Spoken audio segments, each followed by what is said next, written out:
Hi, everyone. Welcome to a live show of Activista Rise Up. Back to walk, a post-election roundup with Activista Rise Up. It has been a really exciting, stressful uh, week for all of us who are in the world of politics or follow politics, because in New Jersey and Virginia, we had for a moment there um, happen what nobody expected. Virginia, the Democratic um, candidate didn't win. In New Jersey, we almost looked like we were not going to win, and everybody didn't know what that meant. But us, who had been in the walk side of this debate for a long time, were a little bit worried, but not surprised where the results went. So, to have a discussion about why, how, and what we're going to do about it, I have some exciting people to help me deconstruct what happened, why it happened, and where are we going to go for Latino politics, for Black and Brown politics, and for the future of our progressive politics in our urban centers. To help me have the discussion, I'm going to have people that I respect in this work who, at the core of why they do politics, they do it to advance policies and interests of their communities, and not just to advance political interests of power politics. So, and those people are someone that I respect very much, former Assemblywoman Maria Rodriguez Gregg, a Republican Latina, a former legislator that represented the southern part of New Jersey. And I respect her because she has held her ground and said, I'm a Republican, but I might not agree with my Republican Party when it comes to all the issues. So thank you, Maria, for joining me. You and I are soul sisters in different spectrums of the political debate. I also have Amy Torres, a hero of immigrant rights justice organizing, a proud progressive who has awakened a wave of young progressive candidates in Hudson County. So I have her here for two reasons. One, because she's fighting for immigrants in the state, but she also trying to figure out how do we change the politics of Hudson County so that we can get more progressives running. So thank you, Amy, for joining me. And my dear soul sister, my sister in our revolution, New Jersey, we are both members of a state board of our revolution, Safia Amina Mohammed, and a leader in in Essex County progressive politics. So thank you for all of you for being here. The first question I'm gonna ask, okay, how are you feeling after this Tuesday election? What did they mean to you? And I'm going to start with Amy and then Maria and then Safia. Amy. I'm feeling undercaffeinated, although I know it's after 5 on a Friday, so caffeine is probably not the smartest choice for me. Look, I think I'm still figuring out how I feel. Tuesday, I left the polls that I was canvassing at feeling, so energized and so excited because of the conversations that I was having with everyday people. And then over the course of the next few days, just feeling like confronting some of the same issues and systemic barriers that I know we've all talked about together. So I'm still trying to figure out exactly how I feel. I might be a little bit too tired to articulate exactly what that is just yet, but regardless of what it is, I'm incredibly excited to continue the conversation. And I think it's a necessary conversation to continue because there were many troubling things said by some candidates, and even more troubling things said by pollsters and political commentators in the days following. I can relate to that. And in the middle of that, many of us knew that was gonna be close, but not that close. So for a moment there, we thought Citarelli was going to pull it off. And it was like, what happened? So what did you think, Maria, when that was going on? And what do you think it got so close? I have lots of thoughts about this race. I think that one of the things when we talk about why was it so close, why was Chitterelli probably closer than many people anticipated or assumed? Well, one smart thing was he didn't attach himself to Trump. He didn't have any major Republican figureheads within the party that have that attachment. And he really made it about local issues that people were concerned about. Now, some of it may be issues that felt like red meat for, and some of his points were controversial at times. Certainly controversial to me. But at the end of the day, he really campaigned in the backyard. And while he got started late in many different areas, they really did start to build momentum in a ground game. And I think that there was, in some respects, I think the most disappointing thing for me in this election was the voter turnout. In some respects, the Democratic Party didn't really turn out the vote. And that was something that I think that the Chitterelli camp was hoping for. And that's what they got, which is probably why it was a lot closer. Now, obviously, we're going to dissect those reasons in the conversation today. But I think that's something to certainly discuss about how he was able to really and why he was really able to get out the vote more so than people thought. Yeah, we'll get back to that question because I always worry, and I'm one of the people who has always said that Latinos and people of color do better when we actually have a competitive Republican Party actually being for our votes than when we have a party that is more towards the Trump wing of the party. And I didn't see, that I didn't see that he was coming this way. But with that said, I think there's a lot to discuss there. But Safia, how do, there is this perception that, oh, it was the progressives' fault why we got so close. So what do you say to that? That's an interesting perspective, considering that we know that the strong progressive voter base is what truly helped and supported the Murphy campaign and the Democratic Party. It's so important to realize and understand that we are the everyday people. We are the working class people, if you want to refer to us as quote unquote class. But we are the workers. We are the migrant families. We are the people who come from different faith backgrounds, who know how to work in an interfaith capacity and to come together to encourage our communities and to create change. We create the change by being the change. And we understood that it was so very important to also get the voters out by voting by mail. The vote by mail, let's be honest, voting by mail truly did determine the outcome of this race. And so I say, we have to be very careful about the accusations against one group or another, because once again, we're now dividing as opposed to unifying. Exactly. And I think that when the critique of if Murphy hadn't gone too much to the left of the progressive side, then we would have he would have been closer. But the bottom line is, and I said this before, and I'm going to use this to segue into Amy, because I think what happened in Hudson County is a reflection of what's happening in the state with the outreach to minority and the base, who has for a long time been the core of big outcomes for Democrats in the state. There was not an infrastructure to get out the progressive vote in New Jersey for Governor Murphy, and we were telling him that 3 months ago. And what we see is exactly that. So, Amy, what do you say to that? Because Hudson County, those numbers, they should have been bigger, bolder. Yeah, look, I think it's important to situate a few things. Is that Hudson County is one of the most diverse counties, not just in the state, but in the nation. And, Essex is right in front of us. But in terms of naturalized immigrant voters, Hudson County is near the top.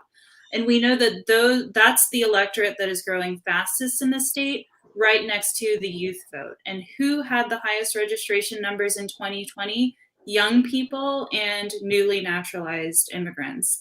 And New Jersey actually led the nation in its youth vote. But what was surprising, I think what was shocking but should not have been a surprise, was that unless parties, regardless of which party, if they're not speaking to voters and they're only promising and only coming out, only coming out for cultural heritage celebrations, only coming out to do photo ops in front of your bodega.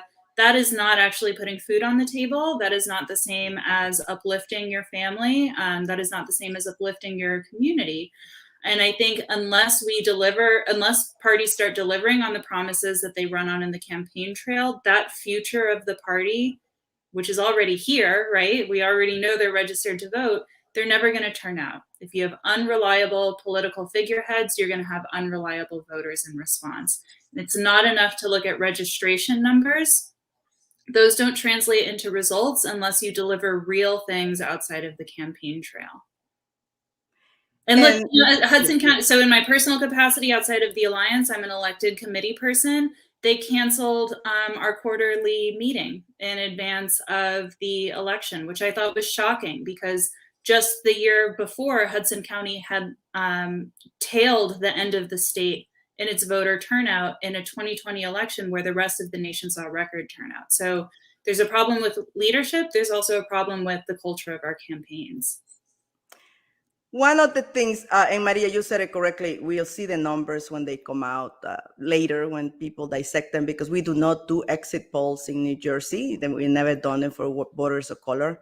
But one of the things that I'm interested in seeing is, was there any uptick on Latinos voting for Citarelli in some of these urban centers?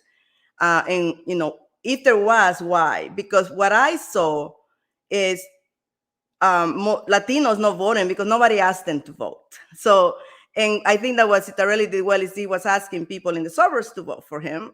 He had a very good operation. But how do you feel? Did you feel there was an outreach from the Republican to actual Latino voters, or he just sort of, depended on the suburban vote that is just upset about mandates and vaccines and all that? I would say that there was heavy emphasis on the suburban vote. That is something that we've seen when you look at the map of turnout, the counties and areas that were Republican, it was mostly suburban areas. Now, New Jersey does have a heavy Latino population, obviously not quite as large as in North Jersey in certain concentrations, but we do have our concentration in Hamilton, in areas such as Vineland, and in different parts in Camden and different parts of Southern Jersey, all the way into Salem. And so, and we do have a high immigrant population as well. But it seems that he really focused on suburban voters. And if he had any focus or emphasis on the larger concentrations in urban areas, which they didn't really have a ground game, considering the fact that the Democrats weren't really turning out the vote and didn't have the same ground game that they usually do. And that could be complacency. That could be because polls telling them that they were going to win. So there was an assumption. There are many different things that I've heard, but it's mostly suburban areas. And that's one of the points of contention that I do have with the Republican Party, is that there isn't enough outreach to a lot of those urban centers on issues of concern. Because at the end of the day, if you can't win in those high concentrations, if you can't turn out the vote there, you're not going to win. And that's what we saw. He wasn't able to quite get it there, and therefore he didn't win. And it's still for Phil Murphy as our governor. Yes, and ultimately, I think that urban centers are the core of the turnout for voters. And I think that we know that really had to get numbers in Ocean, in Mammoth, but he also needed to get some numbers in the urban centers. So I don't think he quite got there. But to us who care about progressive issues, who care about immigrant rights issues, about women's rights issues, and I am an unapologetic Democrat, but I'm also not a Democrat who doesn't criticize my own party when they don't do the right thing for our community. So I'm gonna say that. And I felt like if to move progress on some of our issues, that Murphy was the best candidate. But I also felt like he wasn't doing enough to translate the label into actual policies. And to me, the greatest loss is not being able to say to women in the urban centers, I know what you're going through. I will work to get to help you figure out how to get back to work and take care of your children. So how do we go away from this narrative that, progressives didn't come, even though they got the most progressive governor in the state? Safia, how do we change that narrative? Because from the top to the bottom, there was not a strategy to make that message become a reality. Patricia, I agree wholeheartedly, 100% with you. And we have to change the narrative by coming together in a more holistic way and working together. Absolutely. Like what we're doing here today, right now in this moment. And when you think about the times when Republicans and Democrats came together and created change and created a beautiful change that benefited everyone, we can go back 30 years to the ADA, Americans with Disabilities Act. So it's possible. It can be done. Why isn't it being done? It's not being done because Chitterelli focused on suburban areas. Murphy focused on urban communities and communities where he already had the vote. But I'll tell you, and you know from our work in our revolution, I'm always speaking out about the forgotten tribe, the disabled. The disability vote is so important. That 15% could have taken Chitterelli over, it could have taken Murphy over without the idea of possibly a recount. That it's so important to understand when we talked about numbers and who voted. 62% of disabled voters came out in 2020. And considering in 2016 there were 56%. So look at those numbers, and now look at what you can achieve in supporting disabled families. We're the most diverse community in the world, let alone in our county or in our state or in our cities. In the world, everyone is impacted by disabilities. Why, when I looked at both campaigns, why was it that this community, why were we ignored? And of course, I say we because I'm a person living with disabilities. I have 3 sons on the autism spectrum. So anyone who knows me and knows my name and sees my name and knows my heart knows how important this community is to me. But we are impacted in every way. So when I say a holistic approach, we have to come and together and recognize that financial disparities are impacting, of course, people of color. Imagine people of color with disabilities.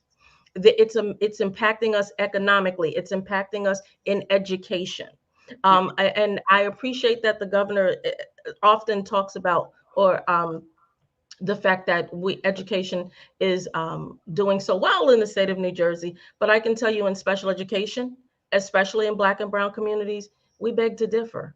Yeah. And we have to do more. Yeah. And because the people with disabilities who are children are ultimately adults and then elders with disabilities. And I think you're speaking, Sophia, to the nuance of message in different communities that this campaign didn't have. It wasn't talking to the community with disability, but it wasn't talking to the majority of women who are the most impacted by the she session. And I often said that women of color are having a D-session because we are going backwards in our ability to move economically. And there wasn't a direct approach to talking about how am I going to help you get back to work. There's this whole general message about, oh, I'm not Trump, or Trump is, let's not go back to the years of Trump. All of us know we kicked Trump out of office, and Latinos and Black voters did. So he was not on the ballot. So how do you talk about the direct issues that are impacting people, understanding that anti-immigration message is it's actually not welcomed by the majority of progressive voters and even Puerto Rican voters. They feel that the culture is being attacked when you attack a fellow immigrant. So in that sense, this whole narrative by pollsters, and Naomi and I were engaging with a pollster this morning, that the reason why Latinos and urban voters didn't vote is because we were talking too much about immigration and immigrant rights. And to tell you the truth, I was like, yeah, we talk about that, but that's not all we talk about. So how do you respond to that, Amy? Look, nearly 1 in 4 New Jerseyans is foreign born, right? 1 in 6 New Jerseyans lives with someone in their household who is undocumented. That means that talk about messaging, every single issue is an immigrants' rights issue. But what we see when we have these heavy, top-loaded campaigns is they're just cookie-cutting strategies from other states. We need strategies that work for New Jerseyans. And New Jersey is an incredibly diverse state. Nearly 1 in 2 people is a person of color, right?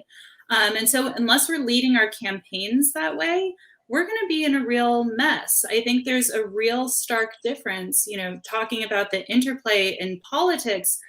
if I'm, your average voter that's registered for the first time in 2020, someone's trying to convince me to turn out to vote in 2021. If I'm tuning into the political landscape for the very first time, and I've been sold a bunch of promises in 2020 that weren't delivered, we had a senator in New Jersey introduce the U.S. Citizenship Act. We then have a House representative that's trying to derail the entire Build Back Better plan. If I saw that mess going on, of course I would sit out 2021.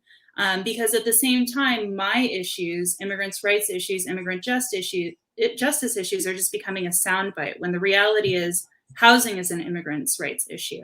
Environment and climate is an immigrants' rights issue. Economy, jobs, all of these things are immigrant issues because New Jersey is an immigrant state. We're not just, Texas, California, it's New Jersey too, and our messaging and our policy priorities need to reflect that. One of my biggest pet peeves is this whole idea that, political talking heads, and I'm one of them on one side, but some of the pollsters talk about, now that, the assembly lost some seats and they lost power, and it's all Murphy's fault because he went left, but he won. So it's not Murphy's fault because he stuck to his message and his quick victory. But we did lose some big giants of conservative Democratic power in the Senate, and that is Senator Sweeney. And so, I mean, he had drove South Jersey politics for so long, even though he was a conservative Democrat. So that is like a seismic shift in the politics of the legislature.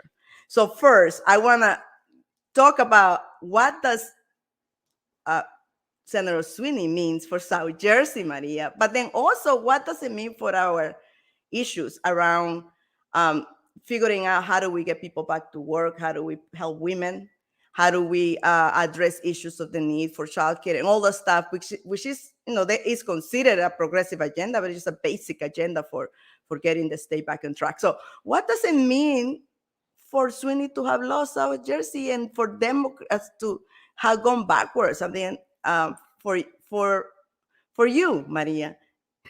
So it's interesting. There's one thing real quick I want to touch on that Amy said earlier that I think that we can all agree on. One of the things in terms of progressive policy or progressive issues is that there wasn't enough. There was a lot of talk about progressive ideas, but not enough actual policy that was actionable and achievable that made everybody's livelihoods better. And I think that was the thing that people didn't seem to understand about Chitterelli. While we focus on certain hot topic things that he said that were controversial, at the end of the day, at his ground game, when he was knocking at doors, the New Jersey GOP as a whole, the Republicans as a whole, they were talking about issues that we all talk about at our kitchen table. Businesses, he heavy emphasized getting people back to work. His plan in terms of property taxes, affordability, businesses. And whether you agree with his policy ideas or not, the point is he was talking about issues that people cared about. And so the thing is, when we talk about Sweeney no longer being there, the ticket at hand, we keep focusing on this supposed Senator-elect Edward Durr. I know that Senator Sweeney has not conceded yet. That was last I checked. But the assembly candidates that campaigned were women. Right now, Republicans have brought back women into the legislature. There was such a lack of diversity there. They basically canceled women altogether. Well, now they just picked up about 6 to 7 seats that are women. The majority of the incoming new class for the Republican Party are women. And so in the 3rd district in particular, they campaigned hard. They consistently knocked on doors. And they were talking about these issues that you're all talking about, that you care about. While their ideas may have been different, it was women talking about getting women back to work, talking about some of them are business owners, talking about their experience as business owners, talking about what they care about at the kitchen table, education issues, family issues, getting New Jersey back to work. And those messages resonated heavily. So, but what does that mean for South Jersey? Honestly, there are a lot of people that are happy because they feel like we no longer have that Norcross machine. And that has been something that has felt like a handicap, especially for progressives in South Jersey, as well as for Republicans. So there are still strong advocates in South Jersey that are going to advocate for our colleges down here, our issues down here that I think are still going to be effective. But if anything, it kind of opens up the playing field, not just for progressives, but for Republicans and Democrats in South Jersey to feel like there's more freedom and opportunity in terms of policy.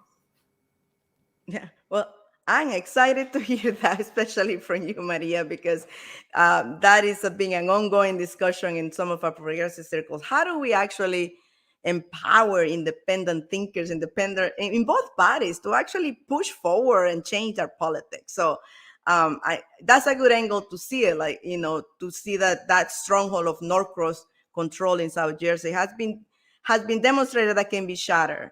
And it took like $2,000. They used to say it was 150, but it was just $2,000 that this guy spent, and tap into something that people were feeling. We don't agree with it, but he tapped into the anger of the voters on the right. So, but the legislature has changed. It's going to change. And just a few minutes ago, we learned that Senator Scutari might be the Senate president leader.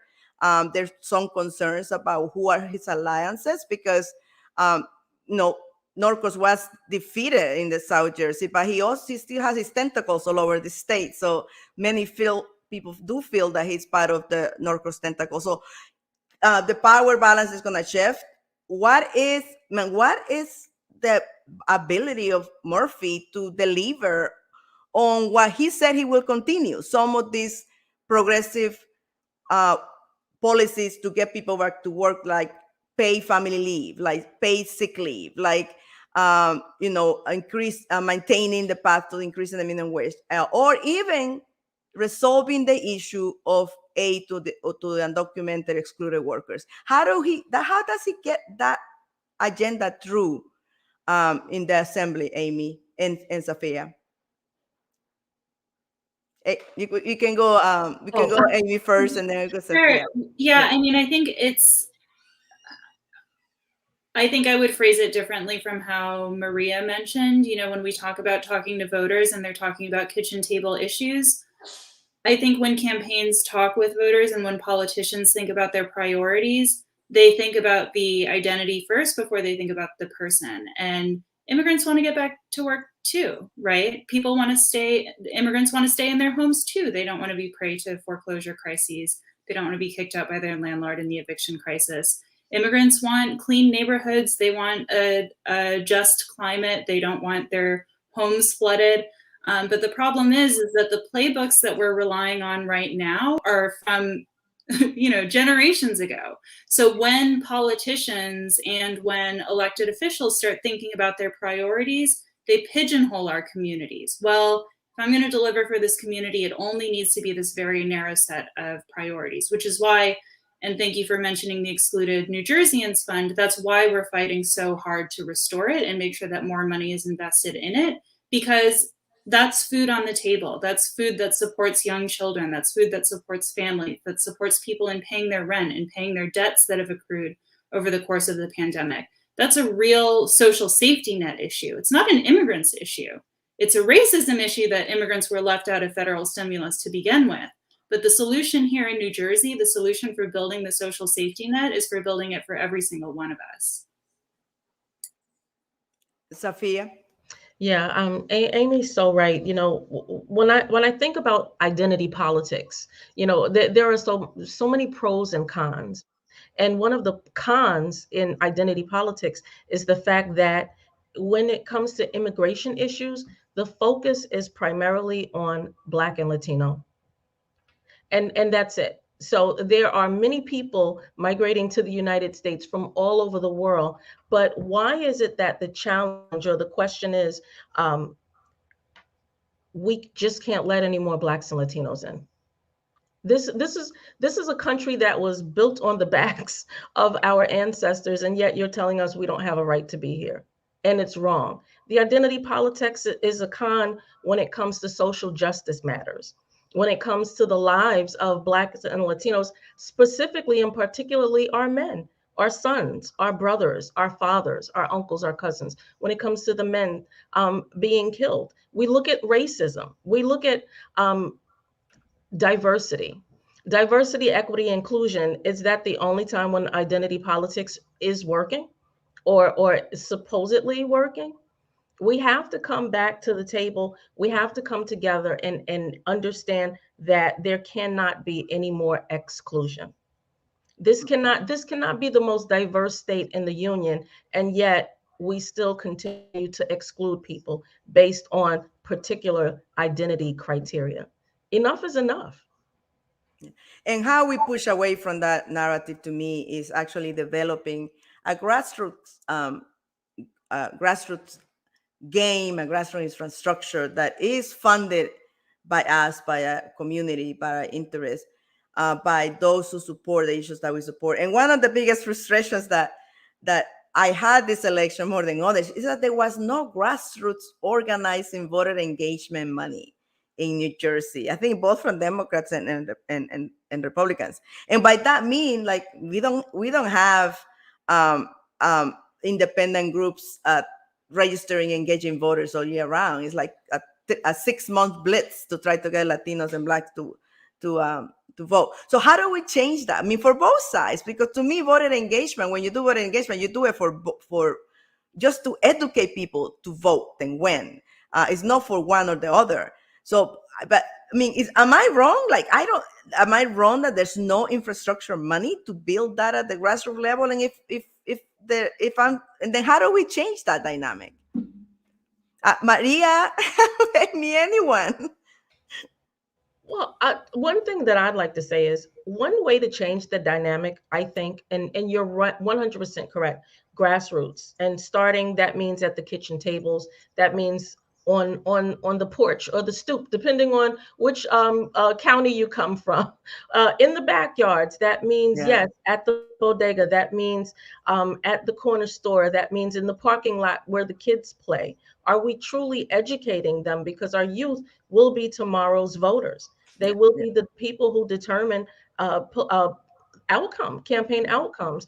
But also, um, grassroots can start with going into the communities and making better decisions in the appointments.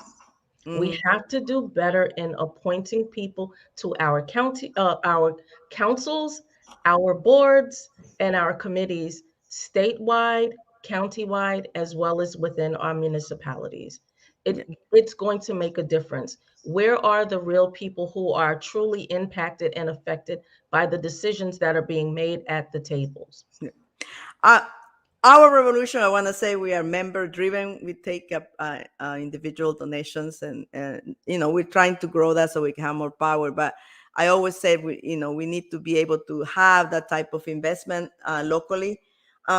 But in New Jersey, because money is driven through the parties and the county parties, and all the money goes to the county parties, even unions don't even create their own independent investment on voters. So I mean, that is at the core.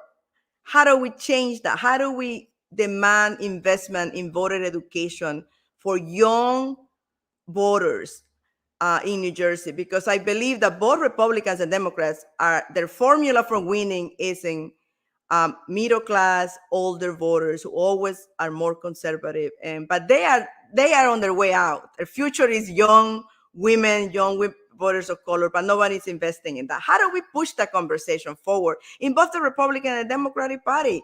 Because they do not give any of our grassroots money to do our own education. Look, I mean, New Jersey has made enormous strides in pro-democracy reforms and pro-election reforms, right? But those things can only be successful when they're deeply invested in. And as much as, like, we need to get money out of politics, not into it, but I'm so on board with investing more public dollars in elections and in nonpartisan voter registration. I mean, take the two fastest growing electorates as an example: naturalized immigrants and young people. We have had 2 years of the pandemic where citizenships and naturalization ceremonies have been closed. That's a huge opportunity for new voter registration. High school graduation programs have been, were remote for a while. And there's a real missed opportunity to get folks brought into the electorate. It's great that we have early voting. It's great that we have automatic voter registration. And now we have online voter registration. But unless we fully fund those programs, they're always going to be out of reach, because if you don't know about it, you're not going to access it, right? I love the online voter registration portal, and so few people know about it. And so we need to get money in politics and the money in elections, right? And money in democracy and in our election institutions, right? So that people feel excited about the new reforms that we pass and that people feel confident about them. You know, one of the most horrible things that I heard on Tuesday were that people were excited to show up to vote and machines were down and they just lost so much faith in the process. We don't need that, right? And it could have been avoided. So we really need to make sure we're investing in these systems, because that's how we bring folks in. And it doesn't have to be partisan. It doesn't have to be special interest cherry picking which folks they bring into the electorate. We're already starting to do it in New Jersey. We can go a step further and fully invest and do it much, much better. You know, it's an interesting point you made about nonpartisan. And I think that's an emphasis there as well. When we're talking about getting voters out, it should be nonpartisan. You know, when I look at the Republican Party and the success that they had in these different elections, they really didn't actually get that much support from their higher organizations. That was one thing that was discussed. There wasn't NJGOP money injected into some of these races, especially the 3rd district. They did good old fashioned knocking on doors. You know, you've talked about AOC many times. Part of how she won and defeated an entrenched incumbent was grassroots. And that's something that happened in New Jersey. But on the Republican side, there were a couple of races that were close that nobody's really talking about. Legislative District 38 with Senator Lagana. That was a close race by people that spent barely anything.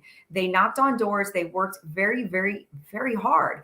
And so I think it's maybe getting people motivated on both sides to just understand public service. It's important, and getting people excited about what service means, having their voice heard. You know, I remember back in the day, volunteering, 2002, that was my entrance into politics, was just volunteering as a young person. And so whether that is using public funds as opposed to, instead of injecting it into some of these parties, injecting it into nonpartisan organizations that help motivate getting out the vote, understanding public service, teaching how elections are run, what's the point of and the importance of government and service. I think that those would certainly be better served sometimes than some of these county Republican or Democrat organizations, because some of these machines, you know, let's be honest, they have their own, I sometimes am very anti-machine. They have their own agenda, and that agenda is not necessarily always to service their community and the people in their community. It's sometimes to just service themselves.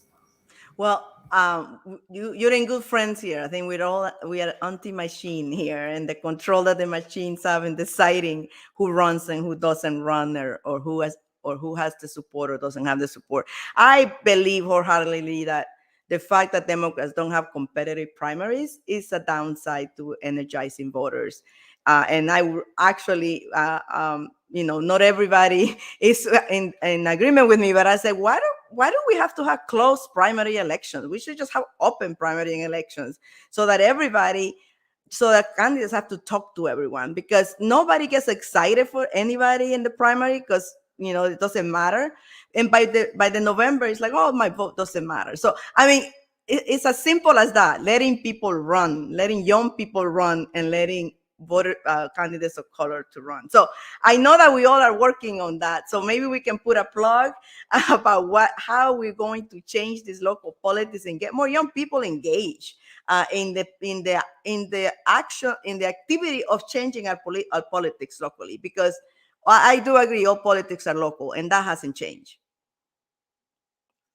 So how are we changing? How are we engaging more young voters and more young people in the process of Sophia? I'll tell you, starting with conversations like this one today, and we have to realize that if we're bringing civics back into the classrooms and into the schools, we're just giving students more to study. And do students really want that? And the answer is no. But they want education, but they don't want more to study. So why aren't we giving them real life choices? Why aren't we giving them real life options, real life scenarios? Why aren't we bringing it to them, voter education in a language that they truly understand?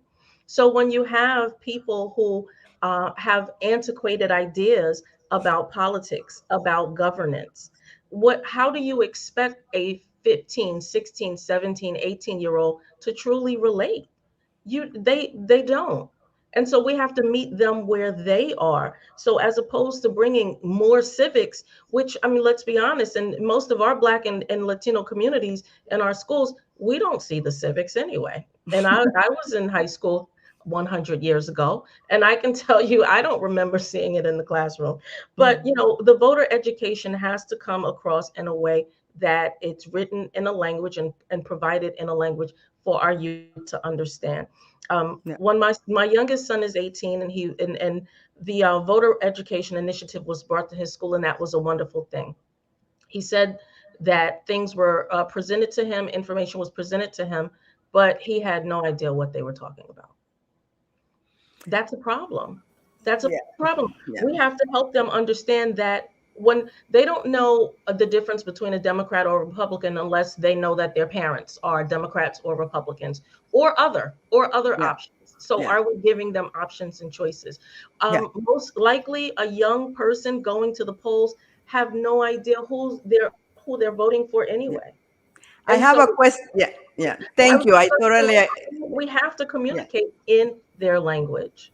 I have a question from one of our listeners. His name is Torres, and he is listening all the way from Ocean County.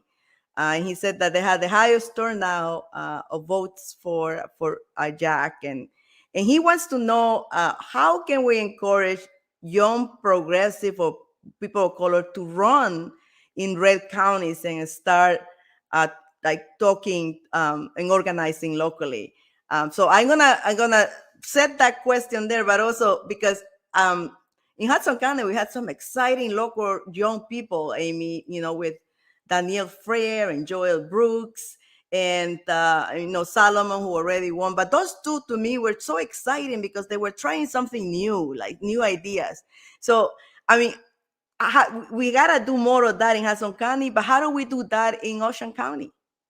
And you can complement that response, Maria, afterwards. Yeah, I just want to give a plug for my friend Joel, who's a personal friend, and I think really encapsulates how valuable it is to have challenger races. Looking at some of the races that happened here in Jersey City, the highest turnout was in places with the most contentious races. And I think that really says a lot in a state where otherwise voter turnout was kind of dicey in some places, right? So I think to the person who asked the question, I'd recommend, take this conversation and start talking with your neighbors. I'm outside of my role at the Alliance involved in a group called Hudson County Progressive Alliance, and it literally was just a neighborhood group of folks that came together and started thinking about change at the most local level.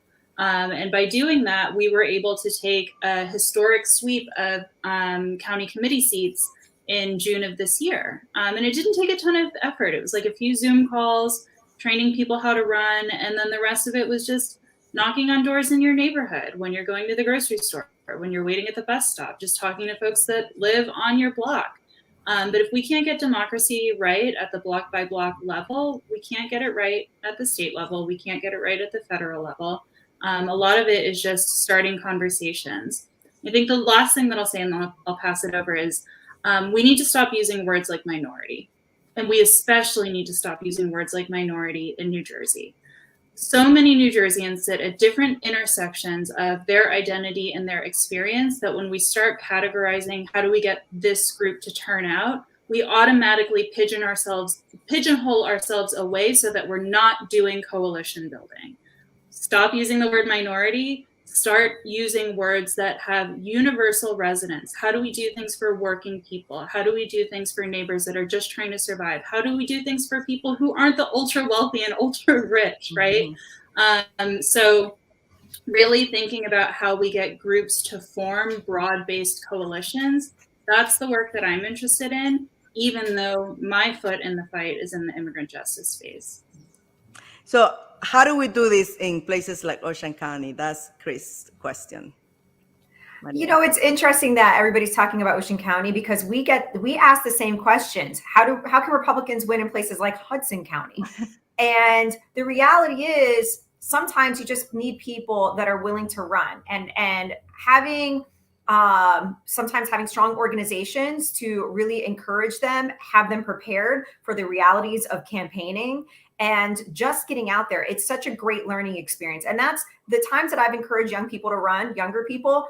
And what encouraged me was, one, it's going to be a great experience. You're going to learn a lot about your community, the needs of your community, and be prepared to lose as well. There's a chance you may lose a couple of times, but sometimes it's just getting out there, taking that step, overcoming that fear of what does it mean to be in the public eye? What kind of scrutiny am I going to get? What if I fail? Some people think that, if you don't win, you're a failure. But sometimes, we look at Ed Durr, and while I may not agree with every policy that he's proposed, he had $153 in a dream. We know he spent a little more, but realistically, it was hard work and just getting out there. He campaigned before and lost. We've had some young people actually run in Hudson County on the Republican side. And yes, they lost, but they got out there. They had the experience. They knocked on doors. And honestly, it did get out votes for the Republican side in an area that's very urban. Was it enough to overcome Phil Murphy? Obviously not. But the point is, it's really about having the organization's emphasis rather than on themselves, like young Democrats, young Republican organizations, having them encourage those young people, getting out there, having events to build new talent, to have a conversation, to find like-minded people, and then just giving that push and investing. And there's many different organizations, especially college groups, where there are young people that are interested. Let's invest in them regardless of party. Yeah, I like the saying that power gives nothing without a demand, and both Republican and Democratic Party machines. It's all about power and who they give access to not. And sometimes I think we need to be more proactive and demand, like they do allow different people. Well, not allow. Let's just take it. Let's just run. At this point, it's not even asking them to allow us to do it, but like just do it. That's what we try to do at Latinas Civic PAC, just tell Latinas to just run and open, create a base for themselves. I have this question, though, and I think it's going to be the last one. I have a question from Chris from Union County here, who says, minorities always have given the win to Democrats, and today minority organizations are demanding that a person of color be in charge of the Senate, and that fell flat. Nobody cared, nobody asked. Why should Democrats continue to believe, why should Latinos or people of color or Black continue to believe the Democratic Party has their back? And that's a serious question. So where do we start, Amy? I don't think that's a question we need to ask ourselves. I think that's a question that decision makers need to sit with for a very long time, and they need to deliver that answer to us. I'm tired of answering that question. It's their turn. I agree. Sophia. Is ditto an appropriate response? I agree 100%. Why are we asking ourselves the questions? It's important for the legislators, for the politicians, to sit back and look at themselves and say, I've had the support from this base for such a long time. Now it's time for me to do a self-assessment, a self-analysis. Am I still committed? Am I still invested? Do I deserve their support?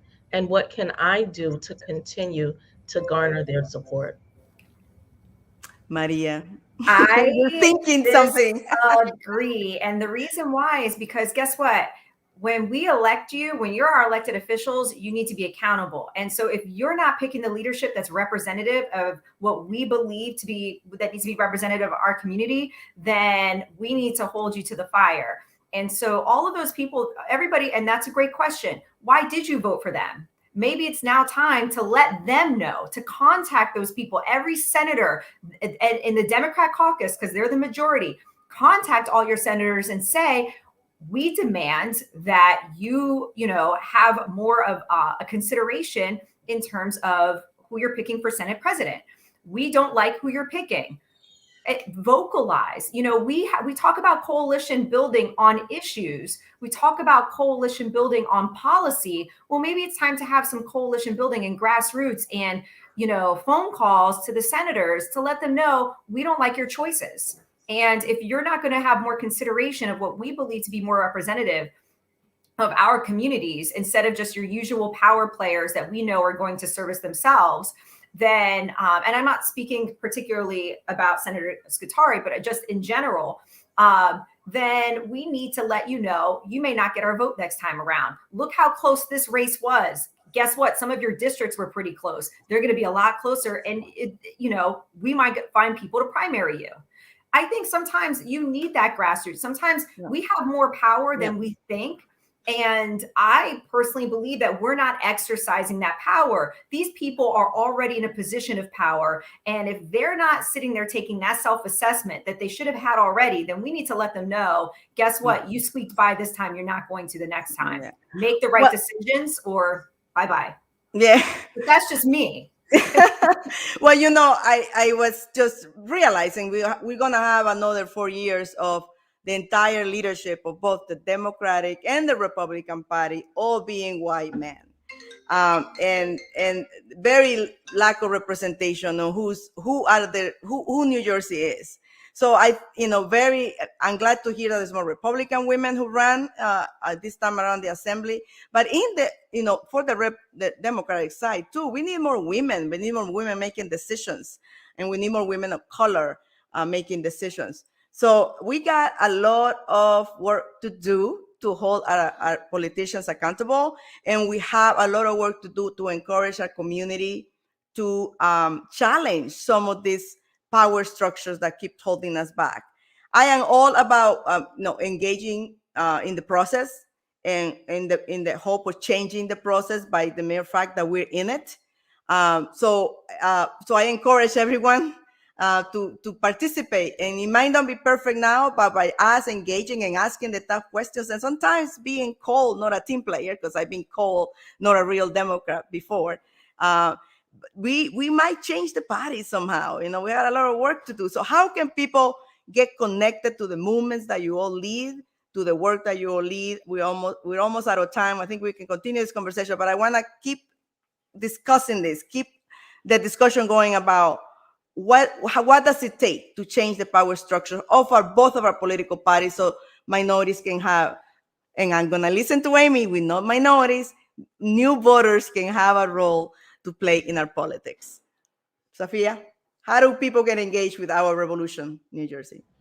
So to get engaged with Our Revolution New Jersey, you have it on the screen. Yes. You can find us on Instagram, Twitter, and Facebook. Our Revolution New Jersey, spelled out on Facebook, ORNJ_official on Twitter, or on Instagram at Our Rev, REV, like Victor, NJ.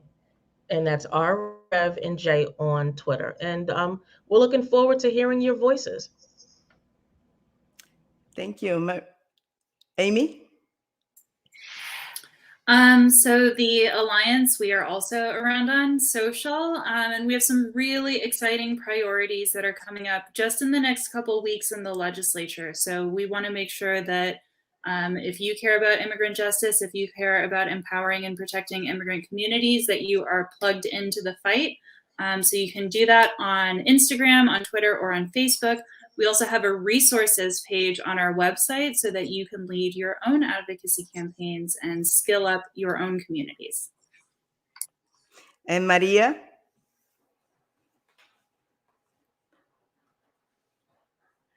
Did I lose you? I know that you're doing a lot of stuff and trying to build a movement. Yes. So, you know, I think for those that are trying to get involved, I'm not with a particular organization. I've supported many. There are many different organizations. There's She Should Run, which is an amazing national organization that encourages women of both parties to run for office. Ready to Run at Rutgers as well has programs that encourage women to run for office. That's something that I hugely support. But just for all people, what I would recommend, especially young people, get involved in, if there's an issue that you care about, there are many different organizations that are going to represent that issue, whether it's immigrant issues, people with disabilities. I personally advocate on domestic violence, human trafficking, sexual assault. But if you care about politics, get involved with your local party. There are young Republican, young Democrat groups that are going to help really direct you, whether it's a state level or locally, on how to get more involved and more engaged and have a voice within New Jersey. Yes. Thank you for encouraging everyone to participate either through your organizations or through other organizations you support. At the end of the day, I truly believe that we are the ones who are going to change the politics of the state by demanding more from our elected officials and by bringing others along. And I know that all of you bring others along. And Maria, you are an exciting voice that needs to keep being elevated, because you are doing something that needs to happen in the Republican Party, which is to ask them what are they going to do for the diverse population of this state. And I know that my sisters, Amy and Safia, will continue to join me in asking the same questions from the Democratic Party. What is your commitment to the diverse community in New Jersey, and how you're going to show it? So I am looking forward to continue this discussion, this fight, this movement building with all of you, and because we all can make a difference wherever we are. And we're all activists in our own right. And I am so proud to have the opportunity to discuss. Stay tuned, stay woke, and stay engaged. And we'll be back very soon with another exciting discussion about what does it take to make change happen in our party, in our communities, in our state, in our political parties, Democrat or Republican. It takes you. It takes you to make a change, to join, and to ask to be recognized for all that you bring to the movement. Muchas gracias y seguimos hablando. I am Dr. Patricia Campos-Medina, and this is Activista Rise Up. See you next time.